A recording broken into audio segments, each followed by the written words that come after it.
আসসালামু আলাইকুম। আবার অনেকদিন পর একটা ভিডিও করলাম।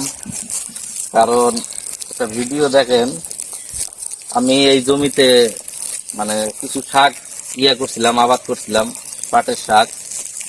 তো বৃষ্টি নাই, এই জন্য দেখেন জমি কিরকম কেটে চৌচির হয়ে গেছে জমিন। মানে মাটিতে বিলকুল রস নাই, এই জন্য বিলকুল মাটি ফেটে গেছে, এবং শাকগুলো হইতেছে না। তো এই জন্য দেখেন এইখানে পানি দেওয়ার জন্য আমি আসলাম। তো পানি দিতে আসলাম, মোটর চালু করলাম, কারণ মোটর দিয়েও পানি বাইর হইতেছে না। কারণ ছোট বড় আমাদের বাড়িতে কিন্তু তিনটা মোটর। তো এই জমিতে পানি দেওয়ার জন্য একটা মোটর, বড় মোটর, সেটা প্রথমে চালু করলাম, কিন্তু পানি বাইর হয় আবার বন্ধ হয়ে যায়।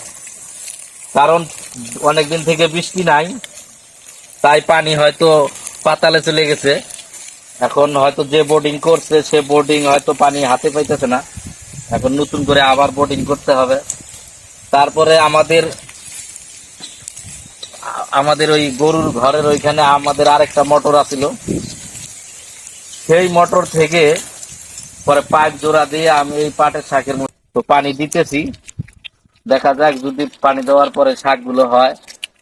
এবং আমাদের বাড়িতে আরো একটা মোটর আছে, আমাদের ওই বিল্ডিং এর উপরে ট্যাঙ্কি ভরার জন্য একটা মোটর আছে, উপরে ট্যাঙ্কি আছে আমাদের। সেই মোটরও আমি সকালবেলা চালু করলাম, তো ট্যাঙ্কি ভরতেছে না। পানি উঠে আবার ওঠে না, পানি উঠে আবার ওঠে না, ওই তো লেয়ার পায় পায় না। তো এরকমই একটা অসুবিধার মধ্যে আছি। দেখেন বাড়িতে তিনটা মোটর। এখন এই একটা ওই আমাদের গরুর ঘরের ওখানে একটা মোটর ছিল, ছোট ছোট মোটো একটা আমাদের গরুর ফার্ম আছে, ওই ফার্মের ওখান থেকে আমি এই পাইপ জোড়া দিয়ে পানি দেওয়ার চেষ্টা করতেছি।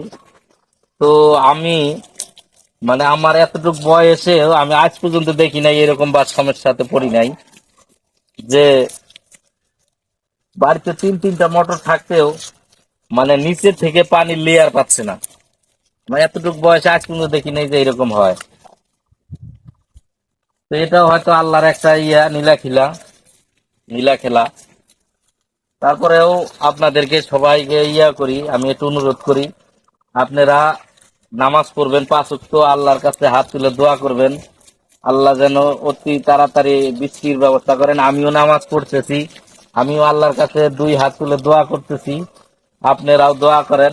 আল্লাহ হয়তো আমাদের উপরে অনেক রাগ রাগ হয়ে আছেন। কারণ দেখেন এখনো বৃষ্টি হইতেছে না, বৃষ্টির জন্য বিভিন্ন জায়গায় দোয়া করতেছে, অনেক কিছু করতেছে। তো আপনারাও একটু নামাজ পড়েন, একটু দিনের পথে আসেন, আল্লাহকে খুশি করেন। আল্লাহ হয়তো আমাদের উপর একটু বেজার আছে।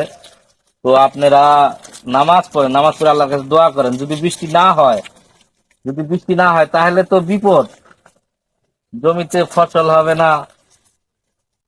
নিচে পানি, আপনাদের টিউবওয়েল যে আছে বাড়িতে, টিউবওয়েলে তো দেখবেন এই সমস্যা হইতে পারে যে পানি হয়তো বাইরে হবে না। তা আপনারা হয়তো মনে মনে ভাববেন যে টিউবওয়েল হয়তো খারাপ হয়েছে। তা আসলে না, টিউবওয়েল খারাপ না, কারণ আসলে পানির লেয়ার যে আছে নিচে চলে গেছে, পানির লেয়ার নিচে চলে গেছে। কারণ এখানে তো বোর্ডিং বেশি না, এই 25-30 ফুট নিচেই হয়তো পানি। তো হয়তো বোর্ডিং নিচে গেছে। অন্য অন্য দেশের মধ্যে 250-300 ফুট বোর্ডিং, কারণ সেগুলো মরুভূমি দেশ। আমি যখন ইন্ডিয়ার মধ্যে দেখছিলাম এক জায়গায়, দিল্লিতে, ওইখানে 250 থেকে 300 ফুট বোর্ডিং করা হয়, কারণ ওইখানে তেমন বৃষ্টিপাত হয় না, মরুভূমি দেশ, পানির লেয়ার বহুত নিচে। তা আমাদের এখানে কি সেই সমস্যা না? এই জন্য আপনাদেরকে বলি, সবাই 5 ওয়াক্ত নামাজ পড়েন, আল্লাহর কাছে দোয়া করেন। আমিও 5 ওয়াক্ত নামাজ পড়তেছি, দোয়া করতেছি আল্লাহ যেন অতি তাড়াতাড়ি বৃষ্টি দিয়ে দেয়। যাই হোক, সবাই ভালো থাকবেন। খোদা হাফেজ।